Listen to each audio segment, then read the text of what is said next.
Insta-Scare, a short, scary story, written by Stories from the Attic, narrated by Robin McConnell.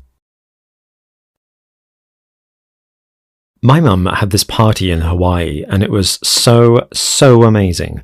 Did you see my posts on Insta? Layla heard Joanne say as she walked through the hallways.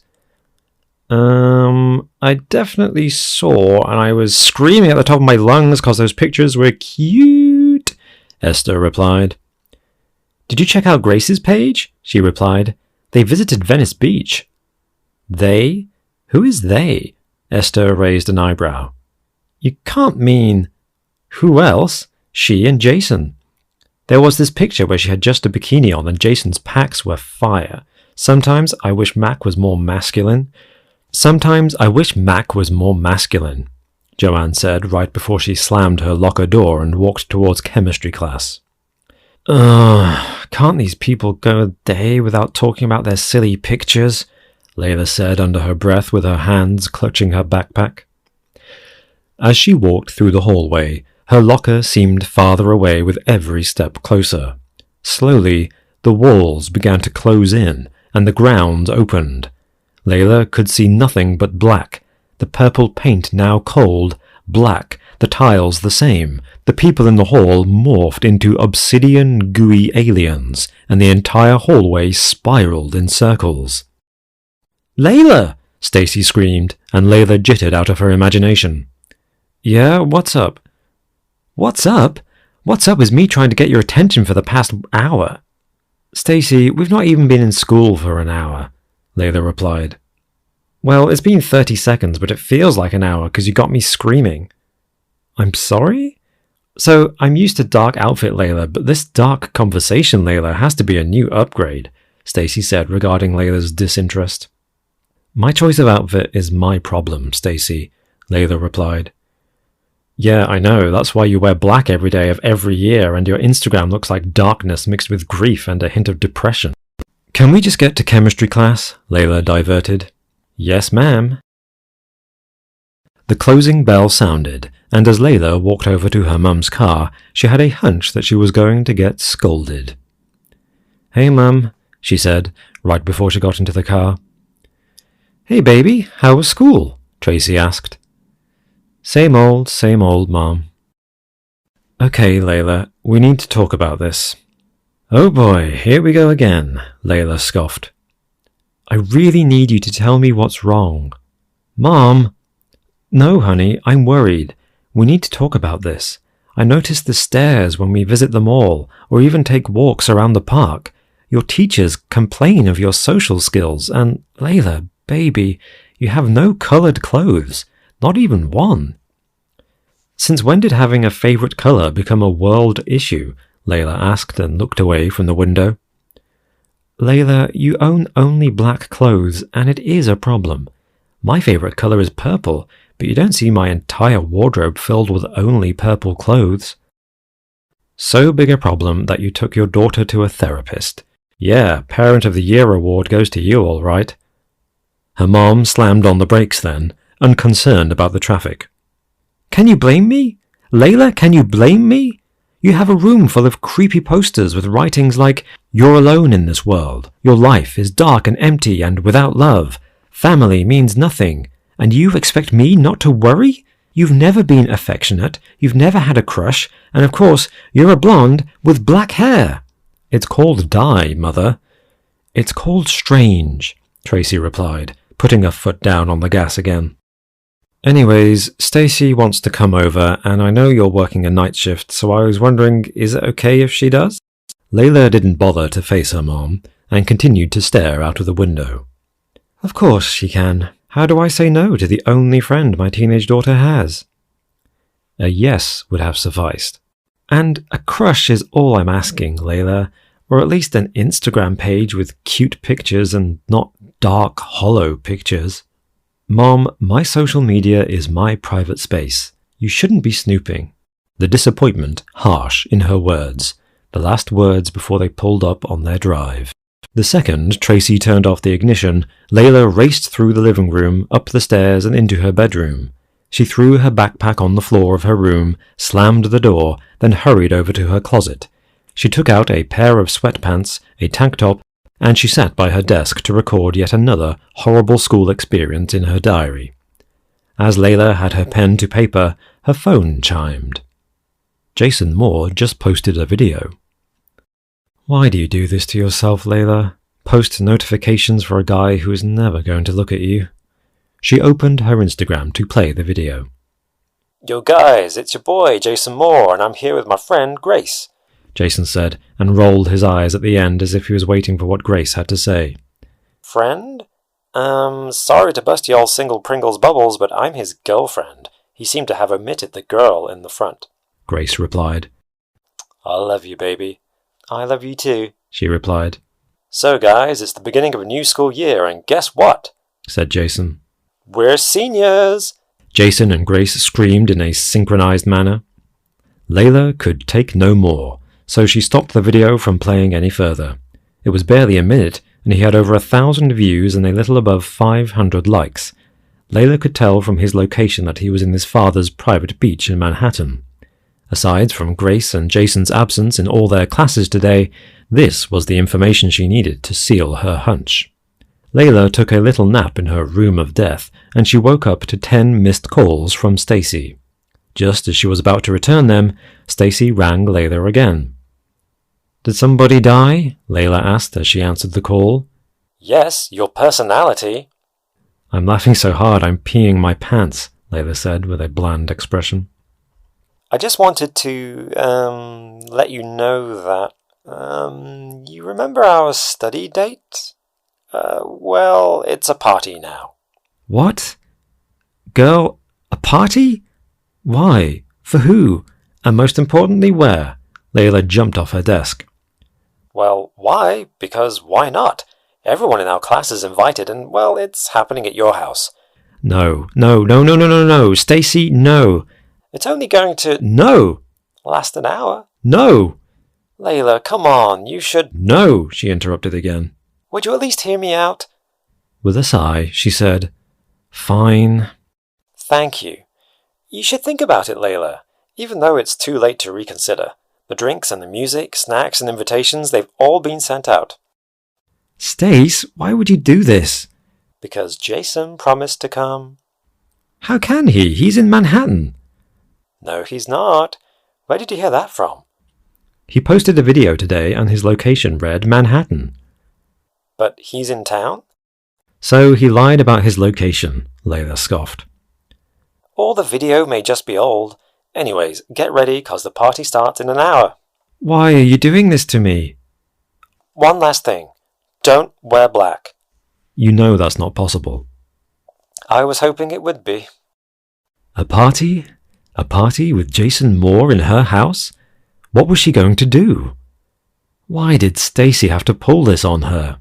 It was too late to change what happened, so the best she could do was make sure she looked good enough to be noticed. She scanned through her wardrobe, and for the first time ever, Layla did wish she had clothes that were not black or made of leather. She scavenged her clothes, and she found a fit she was comfortable with. It was a knee-high boot, short leather skirt, and a black bralette. She pulled out a net pop sock, and she washed out her black dye, revealing her blonde hair. The last touch was makeup, and instead of her gothic look, she looked more like a character in a fairy tale movie. Time flew so fast as Layla prepared for the party that she didn't realize it was an hour past. Layla, I'm on my way to the hospital. There are leftovers in the microwave. Finish up your schoolwork and please clear those dishes, Tracy said after a subtle knock on Layla's door. Okay, Mom. You can close my door now. I know that wasn't for me, she replied. I'm sorry, I meant to say I completely understand and I'll get right on it the second you leave. Nice save and nice try. Get up, Layla, and let me see your behind as you walk to the kitchen. Yes, Mum. Hold on. Am I hallucinating, or is your hair blonde again? I just wanted to try something different. Is that makeup? You know what? Don't even answer that. If I wasn't certain Stacy was your only friend, I would be worried. Layla grabbed her headphones and grudgingly walked into the kitchen. The second she wiped the last plate, the doorbell rang. Her heart skipped a beat. The startle sent her phone right into the sink with water filled with soap lather. "Oh shit!" Layla winced as she brought her phone out of the sink. No, no, no, no, no, no, no, no, no! What was that? Nothing, Mum. I thought you'd left. Yeah, my ride just got here. She reached for her coat. Have fun with Stacy, honey. Bye, Mum. Come on, come on, come on, come on, come on, come on, please turn on, Layla screamed, tapping her phone. Layla! Holy shit! Where? Huh? I can't even see you. Where are you? I'm outside! Open the door! Of course you are. Open the door, girl! The party just began! Stacy screamed as she walked in with speakers and a crowd of horny teenagers. You do know my mum literally just walked out that door, right? What if she saw? Layla panicked. Relax! We waited for her to leave the driveway. Where's your phone? We need to take a selfie. I dropped it in the sink by accident. Oh, Layla. Let's use mine because you look too hot not to be captured. The pictures came out amazing. So amazing that Layla logged into her Instagram page with Stacy's phone. She captioned it, "In my feelings," and the location Layla thought best was home with the monsters. The party was off to a good start, but Layla wasn't having any fun. She kept staring at her phone all night, hoping it would come on, but with every minute that passed, she lost more hope. Attention everybody! Senior year is ours, and what better way to start off than a crazy party? Stacy screamed into the microphone in her hand. Her screams seemed to echo and return from the crowd. Hey, have you seen Stacy? Living room. Damn, Layla. Never knew you were this hot, and this party is off the roof. Yeah, thanks. She tucked her phone into her back pocket, and as she walked into her living room, she knew exactly why she wasn't having fun. Forgetting her phone, the lights were too bright, and the music was too loud. Stace! Layla called out to her friend, who was with the DJ. Hey, boo, what's good? You need to shut down this party, Layla said this time, a lot closer to Stacy. Why? Well, because Jason isn't even here. You mean Jason Moore? A masculine voice asked. Yes, and... Hold on. Stace, did that answer come from you? Nope. So if you didn't say it, then it means... Layla said as she turned around and saw Jason smile back at her. Hey, Layla, Jason replied. Oh my God, Layla shrieked and stumbled into the pack of wires lying on the ground. Her phone fell out of her back pocket and into the coiled wires. Layla's foot unplugged the wires from the socket, killing the music, and her left hand sent the cup of punch in Stacy's hands crashing into the jumbled wires. The only thing left to get to the ground was Layla, because she tripped from turning around to see Jason, but he broke her fall with his hands. All of these things happened with the DJ, Jason, Layla, and Stacy witnessing the electrical sparks from the wire and the mini explosion. Damn, are you okay? Jason asked. Yeah, I'm good. Just when I was starting to enjoy the party, Jason teased. Well, I don't know, my phone, Layla stuttered. Huh? You lost me at, well, he replied. My phone, I dropped my phone. I never knew you were blonde, Layla. What? Just help me check the floor of my phone, please. You too, Stace. Of course, Jason replied as he went to his knees. You know, it's funny, because by now I would expect an angry mob, but... Oh, okay, spoke too soon, Stacy retracted. The stares, the murmurs, and the obvious displeasure that followed the stop of the music was worse than extra assignments and surprise tests. There was nothing anybody could do to revive the vibe, so the party was officially over. The entire room was deserted in the blink of an eye. Found it! Stacy screamed and simultaneously raised Layla's phone into the air. Don't touch it. It should be hot, Layla tried to warn. You should maybe have said that a little sooner, Stace replied right after the screams that sent Layla's phone crashing on the ground. Stace, just give it, Layla replied. Give it? Nah, there's no way I'm touching that thing. Oh, fine. I'll get it myself.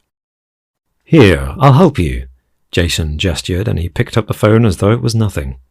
Thank you, but if I'm being very honest, I am officially getting a new phone. Absolutely, Stacy replied. Definitely, Jason added in unison. I just need your help with one last thing, Layla replied. Of course, he said. Help me dump it in the trash, she sternly said, and Stacy and Jason could not help but laugh hysterically at how aggressively the statement was made. It was a night to remember. Layla had to clean up, but she got help from Stacy. The only problem Layla had was how she was going to explain to Tracy the reason she was now phoneless. It was the middle of the night, and Layla woke up to find the phone she had dropped in the kitchen trash can lying comfortably on her room desk. What the hell? Layla said as she creeped out of bed and walked towards the desk. The screen kept flashing and repeatedly showed one of the pictures from Layla's Instagram page. This has to be a crazy dream, Layla said as she tiptoed closer to the desk. The image kept flashing, and it was a picture from spring break last year. Layla had a black gown on, and her location read 6 feet under. What the hell? Layla said as the image kept flashing. As she moved closer to the phone, she tripped on her old crooked rocking chair, and the screams Layla made were louder than the sound it gave off. But her picture kept flashing, and the memories from the day she took from that picture were ones that scared her. Okay, this has got to stop, Layla said as she got up, reached the phone, and dumped it into the trash can by her bedside. Creepy, she said, rolling her eyes and getting back into bed with the hope that she would wake up and realize it was all a dream. Layla went to sleep, and by morning she was certain it had been a dream. She scanned her entire room to ascertain that it was a dream, and the singular fact that her phone was not in the bin in her room, she had all the assurance she needed. Hey, Mum, didn't know you would come home so early, Layla said as she walked down the stairs. Are you forgetting something? Right. Good morning, Mum. How was work? It was fine. Do you mind explaining why your phone was on the kitchen counter when I got back? I can explain, but I'm not sure you're going to believe me. Layla, what are you saying? I'm just wondering why you were without your phone. I know you are a very strange teenager, but not even you are strange enough to be without their phone. Huh? Layla, are you okay? Yeah, I'm fine. You mean you're not mad at me? Mad? Why should I be? Just take better care of your stuff, especially the ones that are expensive. That's all I'm asking. It could have been stolen. Did you see the phone? Like you actually saw it? Layla, I need to get some rest. Take your phone off the counter and please be ready in time for the school bus, Tracy said as she grabbed her cup of coffee and headed for the stairs. Okay, my mother has to be delusional because... What the hell? Layla's gaze fell on her phone. There were no scratches or burns on it. It was exactly the way it was before she dropped it into the sink. Okay, this can't be possible. How did this happen? How is this even possible? Layla muttered. The moment she unlocked the phone, Layla saw the same image flashing on her screen repeatedly. It was the day of her dad's funeral, and Layla could not but put her location as 6 feet under. How does this even happen? Turn off, turn off, turn off! Layla continued trying to stop the creepy image, but the harder she tried, the clearer it became. It was the start of the day, but it was Layla's nightmare come true. There was a blackout in the entire street. The PJs she had on when she walked down the stairs were gone, and the gown she wore in the image was now on her body. Fear began to ripen inside Layla. She hoped that her mother would come running down the stairs screaming her name, but she wasn't in luck because Tracy was wiped out. Layla's picture from her dad's funeral was still the only visible image and the only source of light in her house. It's broad daylight. Why isn't it bright outside? Layla asked as she walked outside her house. Layla! The disturbed voice screamed out loud. What the? Layla could only say before she started screaming back into her house. Layla! You're going 6 feet under! The voices continued, increasing in volume. The voices sounded ever closer, and Layla's hands began to shake. She attempted to close the front door, but the owners of the voices hastened after her. Layla could only get a glimpse of them, but she vividly remembered seeing them at her dad's burial. Wake up, Layla, Layla told herself. Layla, come out, pumpkin. It's your time to go 6 feet under. They doubled from the last time they spoke, and it was like an army of zombies and hypnotized humans were speaking. They closed in on Layla, and the door she was proud of closing fell like a pack of cards. Layla, where are you? They continued, and rummaged every corner of the house. Layla ran up the stairs and headed straight for Tracy's room. Mum, wake up! Wake up! She screamed. Layla, what is it? Wake up, Mum, there's a blackout and there are weird creatures chanting my name and running after me downstairs, Layla said with a panic-filled voice. Huh? Tracy asked, removing her sleep mask. Did you just hear a word I said? Yes, and I'm disappointed that you would make up such a ridiculous story to avoid going to school. Ridiculous? Mother, it's the truth. A blackout? Yeah, right. Layla, turn around. Every house in this hours, and even if they didn't, it's morning. The sun would make a good enough source of light, Tracy said, and fell back on her bed. But Mum, I swear there were... Go get ready for school, Layla. Tracy slipped her sleep mask back on and continued her nap. Layla knew what she had just felt was too real to be a figment of her imagination. She carefully went back down the stairs because she was certain that whatever had come after her the first time was still there. The more she progressed, the more the silence in the house grew. It was really gone, and now there was no way she was going to explain to anyone how the picture changed her clothes, and a mob of strange weirdos chased her to the point where she peed her pants. The strangest thing happened this morning, Layla said, slamming her locker door. Jason called you? Stacy asked with bulging eyes. Calm down, Cupid. I wish, she replied as they walked down the hallway. Okay, this is going to sound really crazy, but there was a blackout and a mob of strange people chanting my name. You remember the dress I wore for my dad's funeral? Yeah? The picture I took on that day, the one I posted on my Instagram page. It was just there. It kept on flashing until I had the dress on me. What are you talking about? Remember my phone from yesterday? Yeah? Did you get in trouble for it? Look, it's like it never happened.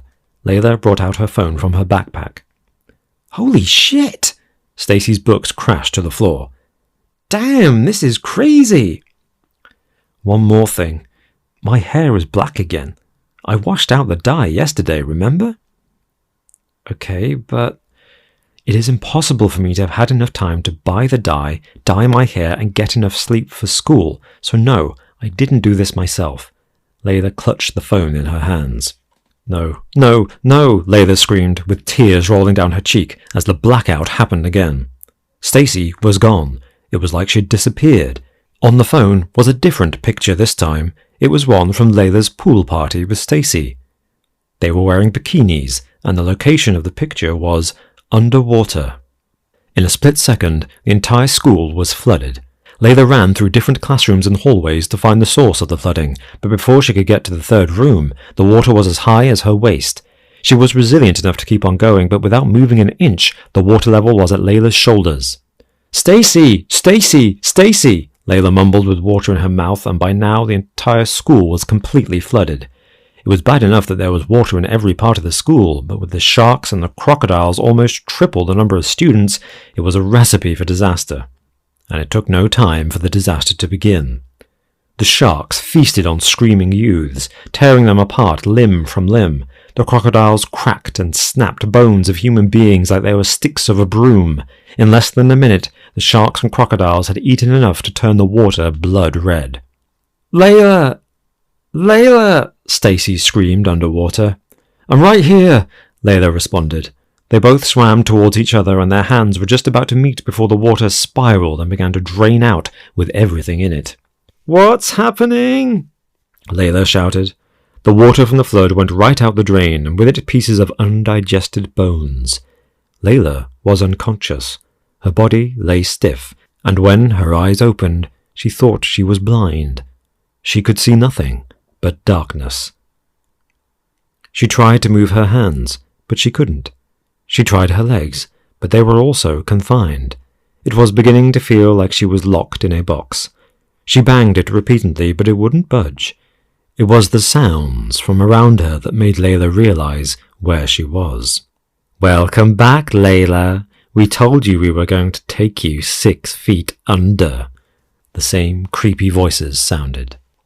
Layla could scream no more. She watched as little insects and bugs, bullet ants and scorpion flies crawled all over her body and into her nose and ears in a shut, tight coffin. She looked around for anything to escape with, but she could see absolutely nothing. Layla reached for her phone to dial Stacy, but as she successfully pulled it out of her back pocket, it fell on the deck of the coffin. The third image began to flicker. It was a picture from an alien con Layla was forced to attend because of Stacy's little brother, and it was one of the numerous worst days she had had. It didn't occur to Layla at the time, but now it hit her. "No, no, no, please, no," Layla screamed the second she realized the location she'd tagged her picture. It was too late to plead, as the coffin Layla was in rolled out of place and down a hill till her body came flying out. She opened her eyes and she was in Monster Town, just like the location on her picture. Layla got off the floor and dusted her black jeans, the same ones she had on in the picture. As she turned around, the first thing her eyes met was a 3-headed figure with 8 legs and a crappy wing. She was initially more disgusted than scared until she saw one of its heads shoot out fire, another one breathe ice, and the last one a hailstorm. Layla ran as fast as she could. She tripped and slid off different pathways. She ran aimlessly around in circles, and whenever she stopped, she saw the creature reach out for her head. Layla tried to think of a way to outsmart it, but before she was even done thinking, there were 1,000 of the creatures. It had duplicated all around her, and she was wishing she was still in the coffin. Her phone chimed again, and from the outfit she had on, Layla knew her next location. Home with the Monsters was the last location Layla had posted.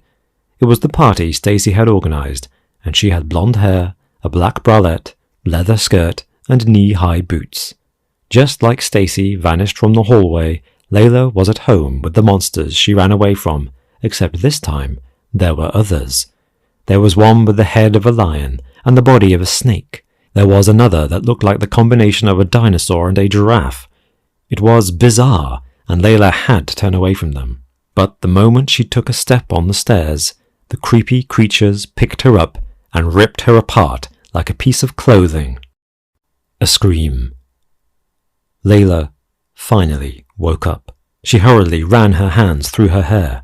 She got up from bed and was relieved when she saw she still had blonde hair. She hurried down to the kitchen, and the fact that her phone still sat in the kitchen trash was all the reality check she needed. This had to be the worst nightmare ever, but the party was worth it. Jason had taken her number, and she hoped that in no time they were going to kick things off. Maybe he'd take her to Manhattan.